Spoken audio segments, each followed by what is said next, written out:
충만했던 사람 스데반과 다른 6명은 교회 내의 사역은 물론이고 그 어려운 구제의 문제를 잘 해결하고 사도들로 하여금 기도와 말씀에 전무할 수 있는 시간을 주어 다시 초대교회가 제2의 부흥을 맞이하는 모습을 보았습니다. 특별히 스데반의 충만은 저로 하여금 잠깐 멈추어 그것을 묵상하게 했었고, 그의 충만은 교회를 밖으로 흘러 넘쳐가서 세상을 정복하는 놀라운 충만이었던 것을 우리가 보았습니다. 하나님은 그와 함께 하셨습니다. 그래야지만 큰 기사와 표적이 일어날 수 있지 않겠습니까? 성령님이 함께 했습니다. 그래서 아무도 그의 논리적인 증언을, 그리스도에 대한 복음의 증언을 반박할 수 없었습니다. 그렇게 우리는 조금 들뜬 마음으로 스데반의 또 다른 변신과 성공을 기대합니다. 교회에서도 어려운 문제를 잘 해결했고 또 세상으로 나아가서도 복음을 잘 전하는 모습을 보면서 이 사람도 베드로처럼 수천 명을 하나님께로 돌리면서 부흥을 주도하며 만인으로부터 칭송을 받겠구나 기대합니다. 하지만 하나님의 생각은 우리의 생각과 다릅니다. 당신의 귀한 종이요, 초대교회의 탁월한 행정가요, 강력한 복음 전도자였던 스데반은 첫 순교자가 됩니다. 사도행전 8장을 보면 왜 그렇게 하셨는지 우리는 짐작해 볼 수 있습니다. 그가 죽고 난 후에 그날에 예루살렘에 있는 교회에 큰 박해가 있어 사도 외에는 다 유대와 사마리아 모든 땅으로 흩어지니라. 그 흩어진 사람들이 두루 다니며 복음의 말씀을 전할세 빌립이 사마리아 성에 내려가 그리스도를 백성에게 전파하였다. 이것은 사도행전 1장 8절의 말씀을 이루기 위함입니다. 오직 성령이 임하시면 증인이 되는데 예루살렘에만 앉아있을 수는 없는 것이고 땅끝까지 이르러 증인이 되겠다 약속하시고 명령하셨는데, 아무리 과거에 부흥하였고 여러 가지 문제를 잘 해결하는 귀한 교회였지만 뭉쳐만 있고 흩어지지 않는 교회는 하나님의 목적하심과 멀어지기 시작하였습니다. 다시 그를 일깨워 땅끝까지 복음을 전하게 하시기 위하여 하나님은 당신의 지혜와 섭리대로 그가 사랑하신 귀한 종 스데반의 피를 예루살렘 교회에 부어 그 씨앗을 자라게 하시고 그들로 하여금 흩어져 예수 복음을 전하게 하셨던 것입니다. 우리의 작은 머리로는 왜 스데반을 그렇게 제물로 사용하셨는지 알 수가 없습니다. 그저 주는 선하시고 인자하시다, 우리는 머리를 조아릴 뿐입니다. 그래서 저는 이번 주에 순교를 좀 생각해 보았습니다. 여러분은 언제 순교라는 것을 알게 되었나요? 저는 제가 자란 고향이 서울입니다. 그런데 그곳에서 순교에 대한 이야기를 어렸을 때 들었습니다. 왜냐하면 제가 살던 곳 가까운 곳에 절두산이라는 곳이 있었기 때문입니다. 그것은 카톨릭 성지입니다. 제가 카톨릭을 옹호하는 것은 아닙니다. 하지만 기억이 납니다. 80년대에는 서울로 들어갈 때 양화대교를 거쳐 들어갈 때에 버스가 중간에 섰었습니다. 그리고 군인이 올라타서 점검하고 내려가면, 그때 지금이야 서울에 큰 건물들이 많이 있었지만 당시의 절두산은 양화대교에서 바라보면 뾰족하게 튀어나와 유독 그것이 눈에 띄었습니다. 제가 서울 지리는 잘 모릅니다만은 그렇게 절벽으로 생긴 한강 근처에 그러한 땅은 제가 본 적이 없습니다. 저는 종종 그 절두산을 갔었습니다. 왜냐하면은 거기 가서 무슨 묵상을 하러 간 것은 아니고요. 꼬마였으니까, 티네이저였으니까. 그곳을 통과해야만 고수부지로 갈 수가 있었습니다, 당시에. 그래서 종종 그것을 지나다녔습니다. 그런데 특이한 것이 있었는데 거기에 동상이 하나 서 있는데 한복을 입은 사람이고 갓을 쓴 사람이 동상으로 서 있습니다. 그분의 이름은 김대건 신부라는 사람입니다. 저는 어려서 그것을 보면서 한복을 입고 갓을 쓴 사람이 신부라는 것이 이해가 되질 않았습니다. 그런데 그 사람은 한국인 첫 사제이자 순교자라 쓰여 있었습니다. 그때 그래서 저는 처음 순교라는 것을, 그 단어를, 거기를 왔다 갔다 하면서 보게 되었습니다. 김대건 신부는 1821년 당진에서 태어나 15세에 마카오로 유학을 갑니다. 그리고 1844년 귀국합니다. 1845년 체포됩니다. 그러다 고문을 받다가 가톨릭 신자이자 사제인 것이 발각됩니다. 1846년 프랑스 함대가 충청도 앞바다에 나타납니다. 프랑스는 대대로 가톨릭 국가입니다. 그래서 김대건 신부는 이제 살게 되었다 생각하였습니다. 하지만 달랐습니다. 큰 군함 3척이 나타나니 긴장한 관리들은 1846년 헌종 임금에게 프랑스 오랑캐와 소통한 사악한 김대건 무리의 죄를 물어 빨리 처분해달라 요청합니다. 바로 그 다음 날 왕의 명령이 떨어졌습니다. 천주교 죄인 김대건을 효수 경중하라.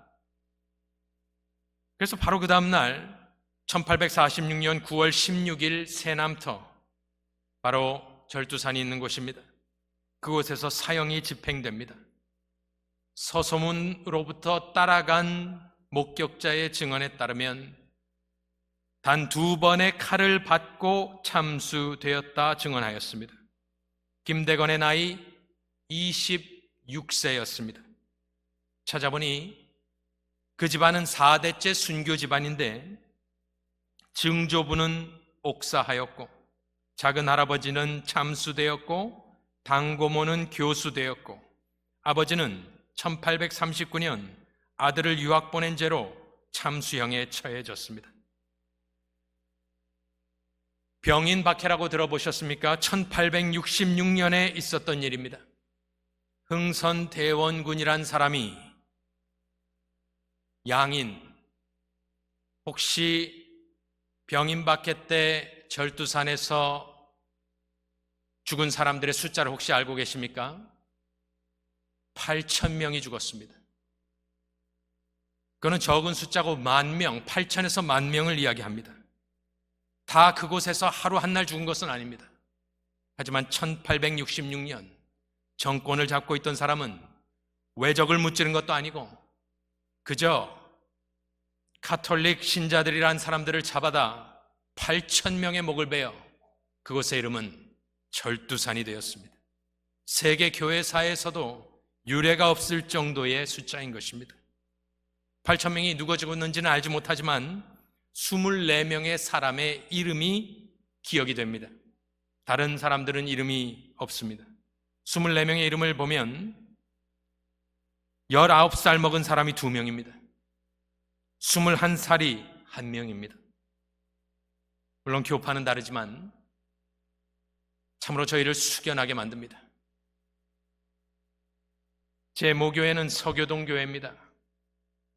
1895년 언더우드 선교사에 의하여 세워진 교회고 이것은 홍대 앞에 있는 곳인데 홍대 앞은 옛날에 잔다리라 불렀습니다. 130년 된 교회입니다. 1948년 7월 4일 서교동교회 최초의 위임 목사 주재명 목사가 부임합니다. 29세였습니다. 그는 1919년 평안북도에서 태어나 44년 봉천신학교를 졸업하였습니다. 46년 북쪽이 좌경화되어 가고 있는 그때에 주일 선거에 주일날 선거를 치르는 것을 반대하였고 기독교도 연맹 가입을 거부하여 기독교도는 이것은 김일성 집단입니다. 이름은 기독교이지만 그것을 거부한 이유로 1947년 무자비한 고문을 당해 고막이 파괴되고 얼굴과 온몸에 피멍이 들어 실신하여 엎혀들어와 90세 노모는 충격으로 그 자리에서 숨을 거둡니다. 그가 월남하여 2년 반 만에 1950년 6.25가 터졌습니다.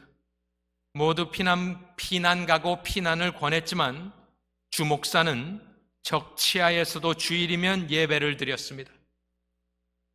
제 모교의 이야기입니다. 주 목사는 스스로 자수하겠다고 보안소로 갈 때에 김애열 권사가 주 목사의 옷소매를 잡고 가지 말라고 간곡히 만류하였으나 자수하는 것이 교인들을 편하게 하는 것이라 하면서 강하게 뿌리치고 갔다. 그럼에도 몇 주 후 교회당 문은 닫히고 교인들은 떠났다.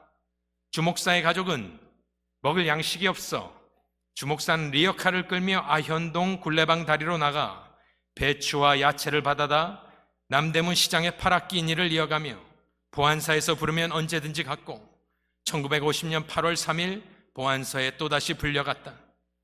서대문 형무소에 갇혀 있다가 우익 인사와 함께 납북돼 끌려가 소식이 끊겼고 남쪽에서 끌려온 납북 인사들 중에는 강계 교화소에 수감되어 있는 이들이 있었는데 1953년 주재명 목사를 포함한 수감자들이 처형되어 순교하였다. 그의 나이 35세였다. 제가 어렸을 때 그 기념나무가 식수되어 이제는 큰 나무가 되었다 말씀을 드렸습니다. 스데반은 이 모든 순교자들의 첫 열매가 되는 분입니다. 사도행전은 사도행전이고 말씀, 성령 행전, 충만 행전이었지만 동시에 순교 행전이었습니다. 교회사는 순교 행전입니다. 유독 순교가 없었던 곳은 우리가 살고 있는 이 땅뿐입니다. 세계의 어디 역사를 찾아보아도 교회 역사는 순교의 역사일 것입니다. 교회는 예수의 피 위에 세워져 수많은 성도들의 순교의 피로 지속되어 온 것이 교회입니다. 그래서 증인이라는 단어가 순교자라는 단어가 되었던 것입니다. 오늘 본문의 말씀은 스데반이 죽던 날 모습입니다. 순교 당하던 당일의 모습입니다. 왜 이렇게 되었나요? 스데반이 지혜와 성령으로 말하는 것을 아무도 당해내지 못했습니다. 그러자 6장 11절에 거짓 증인들을 세웁니다. 사람들을 매수하여 말하게 하였다.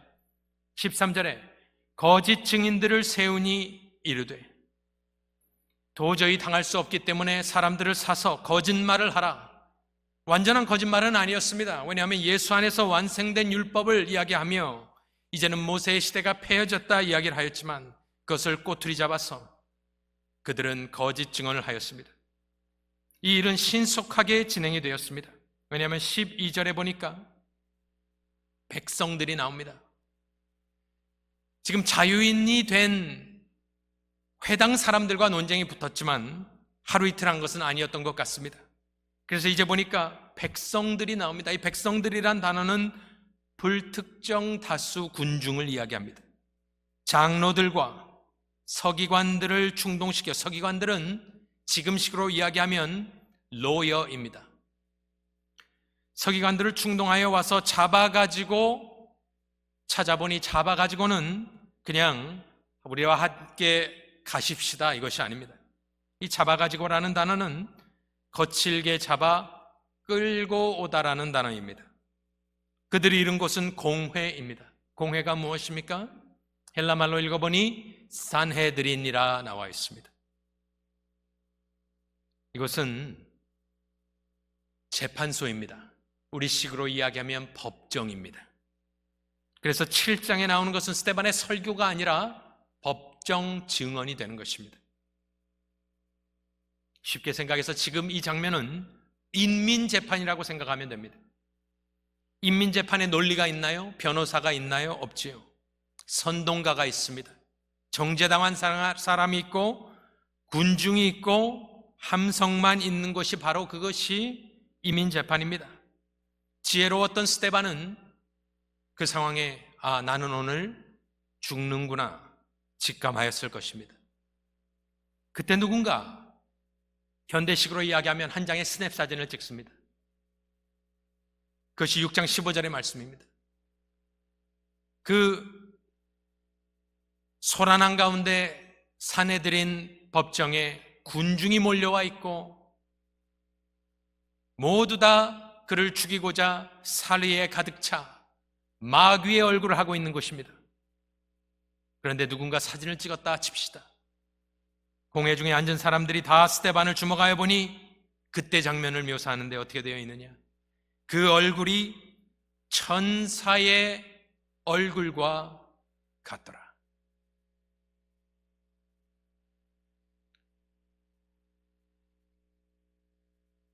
모든 사람은 그를 죽이려 하였습니다. 그들의 아비인 사탄의 얼굴을 하고 있었습니다. 마귀의 얼굴로 가득 찬 곳이고 함성만 가득 찬 곳이었습니다. 그런데 홀로 조용하고 평온한 사람 한 사람이 있었는데 그는 성령, 지혜, 믿음, 권능이 충만했던 스데반이었습니다. 오직 그만 천사의 얼굴을 하고 그곳에 앉아 있었습니다. 그 어떤 두려움도 그 어떤 억울함도 다 성령의 충만함으로 밀려났기 때문에 보이지 않고 누가는 그것을 묘사할 때에 그의 얼굴은 천사의 얼굴과 같았다라고 증언을 합니다. 이 말씀은 우리가 다 아는 내용입니다. 그런데 막상 천사의 얼굴이 무엇입니까? 물어보면 답을 할 수 없습니다. 다 이해합니다. 무슨 뜻인지 압니다. 그의 얼굴이 천사의 얼굴 같다? 다 이해할 수 있습니다. 그렇지만 설명해 보시오. 설명할 수가 없습니다. 우리도 여자에게는 천사의 모습과 같다 그러면 이해가 되지만 남자에게 그 얼굴이 천사의 얼굴과 같다. 이것이 무슨 뜻인가? 저로 하여금 생각을 하게 하였습니다. 천사의 얼굴을 본 사람이 누가 있다고 천사의 얼굴이라 하는가? 대부분의 사람들은, 주석가들은 이것을 평안, 평강, 평정, 강직, 결의, 용기, 고요함 등으로 이야기합니다. 맞습니다. 그것이 주제입니다. 소란한 가운데 홀로 평안한 얼굴로 서 있는 사람, 스데반. 잠깐 이 말씀을 생각해 보기 전에 여러분들 한번 생각해 보십시오. 여러분들의 얼굴은 어떠한 얼굴입니까? 사람들이 여러분들에게 당신의 얼굴은 천사의 얼굴과 같소이다 이야기합니까? 이것은 우리 모든 성도로 하여금 우리를 부끄럽게 하는 짧은 구절입니다. 혈기를 뿜으며 얼굴이 빨개지며 소리를 지르며 분노하며 욕을 하며 세상 즐거움에 희희낙낙거리며 허튼 소리에 웃음을 흘리는 우리의 모습을 오늘 성경은 이 말씀을 거울로 삼아 네 얼굴을 한번 보아라. 너의 얼굴은 어떠하느냐? 도대체 어떠한 모습으로 이 세상을 살고 있느냐? 교회에서 신앙생활하는 당신의 모습은 어떠한 얼굴로 신앙생활을 하고 있습니까? 우리를 부끄럽게 하는 말씀인 것입니다. 조금 억울한 일을 당할 때 여러분들은 어떻게 반응하시나요? 지금 제일 억울한 사람이 스데반이 아니겠습니까? 거짓 증인들을 세웠다. 폭도가 끌고 왔어. 이제 죽게 되었을 때 그의 모습은 천사의 얼굴이었다. 앞으로 우리 신앙생활 하면서 우리의 얼굴이 다른 얼굴이 아니라 천사의 얼굴로 신앙생활 하실 수 있기를 간절히 축원합니다. 요동치 아니하고 다른 사람들의 생각을 들어주지 아니하며 성령 충만한 스데반의 모습. 뜻하지 않아서 저는 지금 이 6장을 보고 있고 7장 마지막까지 이렇게 보면서 여태까지 제가 모르고 있던 스데반을 보게 되었습니다. 스데반은 사도행전 제 짧은 판단으로 사도행전 전체를 통틀어 가장 성령 충만한 사람입니다. 그것은 차차 보기로 하고 천사의 얼굴이 무엇일까 고민을 해보았습니다. 평온하다는 건 알지만 그것이 도대체 무엇이냐. 여러 주석도 찾아보고 했는데 별 도움이 되지 않았습니다. 그런데 딱 2명의 사람이 아주 심오한 이야기를 하였습니다. 그래서 저는 남은 시간 동안 이 해석을 좀 말씀드리고 거기에 덧붙여 제 해석을 좀 말씀드리면서 오늘 말씀을 드리는 것입니다. 첫 번째는 여러분들이 잘 아시는 칼빈의 해석입니다.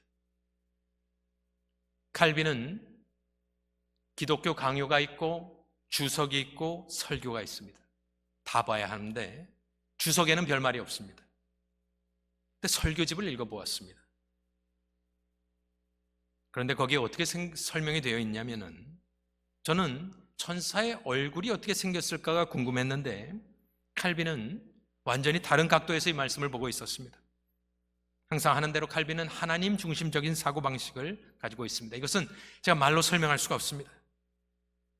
그분이 이 천사의 얼굴을 설교했었습니다. 설교할 때 무엇이라 했는지 제가 좀 번역을 해보았습니다. 우리 또한 하나님 앞에 설 때에 그런 천사의 얼굴로 나타나야 한다. 천사의 얼굴을 설명하지 않고 그냥 천사의 얼굴로 우리가 하나님 앞에 서야 한다. 그래야 그 주위에 있는 천사들이 우리를 자기들 중 하나라고 알아볼 테니까. 이 땅을 사는 동안 힘을 다해 하나님을 찬양하는 삶과 하나님의 거룩한 뜻에 맞추어 사는 삶을 살아가다 하나님이 우리를 당신 앞으로 데려가실 때 이미 그렇게 하고 있던 천사들과 함께 하나님의 뜻에 완벽히 순종할 수 있게 될 것이다. 이것을 제가 어떻게 설명을 할 수가 없습니다. 칼빈이 지금 무슨 말을 하고 있냐면 천사를 이 땅에 끌어와 그 얼굴의 모습을 설명하는 것이 아니라 천사의 본분이 무엇인가요? 하나님 옆에서 순종하고 찬양하며 수종드는 모습이 천사의 본질이죠.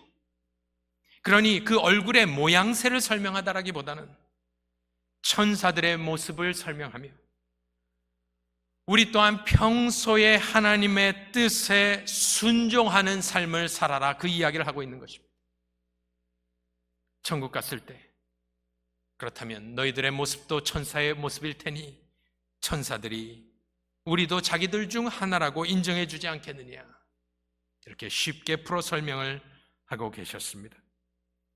또 다른 해석은 잔 메가더 목사님의 스터디 바이블의 한 짧은 말이었습니다. 그의 주석은 또 별로 도움이 되지 않았는데 아주 짧은 구절에 이것을 설명하며 뭐라고 하냐면 이 반영한다라는 말을 했습니다. 어떻게 보면 당연한 말이죠. 지금 성령 충만하니까. 그런데 저는 그 짧은 구절을 읽고 그 구절이 저로 하여금 생각을 하게 하였습니다. 그리고 이것이 저의 해석입니다. 지금 이것이 무슨 상황이고 무엇인가? 스데반의 얼굴이 천사의 얼굴과 같았다라는 말이 무엇인가? 하나님이 임재해 있다, 그 자리에. 지난주에 우리는 성령의 충만함이 무엇인지를 잠깐 보았습니다. 그래서 저와 여러분은 우리 자신을 성령 하나님으로 충만케 채워지기를 바라고 소원하였습니다. 그럼 어떻게 됩니까? 나일강이 범람하듯이 흘러 넘쳐버린다는 거죠. 그것도 참 은혜가 되었습니다. 그래서 지금 스데반은 성령의 충만함을 받아 성령의 지배 가운데 있기 때문에 그는 천사의 얼굴을 할 수 있었던 것입니다. 그런데 그 장면을 하나님의 임재라는 측면에서 바라본다면 똑같은 것이지만 약간 다른 각도에서 이것을 보면 진정한 성령 충만의 모습은 성령이 나를 채운다기보다는 내가 그 성령 안에 들어가는 것입니다. 스데반은 지금 단순하게 성령으로 충만함을 체험을 받았다라기보다는 그는 지금 하나님의 임재 안에 들어가 있는 것입니다. 단순히 나를 채우고 넘쳐 흐르는 것이 아니라 반대로 하나님 입장에서 보면 하나님이 나한테 임하는 것이 아니라 내가 하나님 안으로, 성령 안으로 걸어 들어가 그의 임재 안에 거하는 모습이 바로 성령 충만의 끝인 것입니다. 그럴 때 어떠한 간증이 나오느냐? 세상과 나는 간 곳 없고 구속한 주만 보이도다.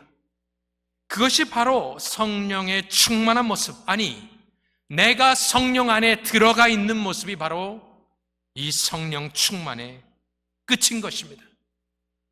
그러고 보니 몇 가지 구절들이 떠오르는데 요한복음 14장 20절에는 어떻게 되어 있느냐? 그날에는 내가 아버지 안에, 내가 너희가 내 안에, 내가 너희 안에 있는 것을 너희가 알리라. 너희가 내 안에, 지금 스데반의 모습입니다. 또 에베소서 2장 5절로 6절을 보면 허물로 죽은 우리를 그리스도와 함께 이미 살리셨고 또 이미 함께 일으키사, 시제적으로 이미 함께 일으키사 우리는 어디에 있느냐? 그리스도 예수 안에서 함께 하늘에 앉히시니.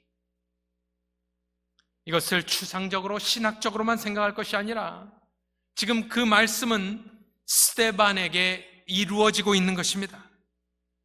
지금 그가 어디 있느냐? 사내들인 앞에 있는 것이 아닙니다. 성령 충만하여 혼자 서 있는 것이 아닙니다.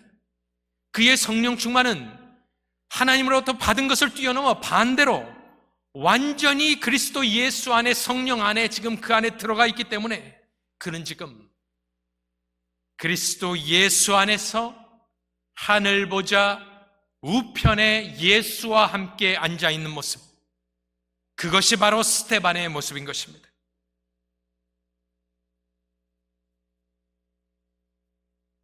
그리하여 누가복음 17장 21절에는 또 여기 있다 저기 있다고도 못하리니 하나님의 나라는 스데반 안에 있느니라. 너희 안에 있느니라. 지금 하나님의 나라가 스데반에게 임하여 그는 사내들인 앞에 마귀의 얼굴로 가득 찬 그곳에 홀로 천사의 얼굴을 하고 앉아 예수와 함께 하늘 보좌 우편에 앉아 그 평화를 누리고 있기 때문에 그는 더 이상 이 세상 사람이 아니었던 것입니다. 이것을 이해하고 나니 그가 순교 직전에 하는 말들이 이해가 되기 시작했습니다. 오늘 보지 않겠습니다. 그가 죽기 직전에 또 죽어가며 하는 말들을 들어보면 조금 이게 온전한 정신이 아니다라는 생각을 하게 됩니다. 너무나 천상의 이야기를 하기 때문에. 그런데 그의 성령 충만은 사도행전 전체를 통틀어 가장 위대하였던 분입니다. 단순히 성령이 나에게 임하는 정도가 아니라 그가 예수 안에, 예수가 그 안에 하늘 보좌 우편에 앉고 하나님의 나라가 지금 그 사람에게 온전히 임하여 있어. 그는 지금 하나님의 임재 안에 있기 때문에 내가 천사의 표정을 한번 해봐야지, 그 이야기가 아닙니다. 내가 좀 웃어봐야지, 그것이 아닙니다. 그렇게 되는 것이 아닙니다. 저와 여러분, 그만큼 성령 충만하실 수 있기를 간절히 축원합니다. 천사의 얼굴이 깨우쳐주는 성령 충만은 내가 충만을 받아 흘러 넘침을 넘어서 지혜, 믿음, 권능의 원천이신 하나님 안에 연합하여 있는 것입니다. 거룩한 영이신 성령 안에 있을 때 우리는 세상과 분리되어져 버리는 역사가 일어나게 됩니다. 그래서 스데반은 더 이상 그곳에 없는 것입니다. 저와 여러분도 성령 충만한 성도는 그렇게 그리스도 예수 안에 그 앞에 앉아있는 사람, 하늘에 앉아있는 사람이고, 성령 충만한 교회는 이 땅에 있지 아니하며 삼위일체 하나님 임재 안에 천상에 있는 교회인 것입니다. 이 시대에 많은 교회가 있습니다만 얼마나 많은 사람들이 주를 위하여 그들의 목숨을 바치겠습니까? 복 받는 것은 좋아하지만 누가 주를 위하여 스데반과 같이 이 시대에 피를 흘릴 사람 누가 있겠습니까? 이 세상은 마귀의 얼굴이 가득 찬 곳, 하나님의 형상을 무너뜨리는 곳, 그것이 바로 이 세상인데 저와 여러분은 천사의 얼굴이 되어 그의 임재와 통치를 이 세상에 들어가셔서 스데반과 같이 전하시는 하나님이 사랑하시는 복된 영생장로교회 모든 교우 되시기를 간절히 축원합니다.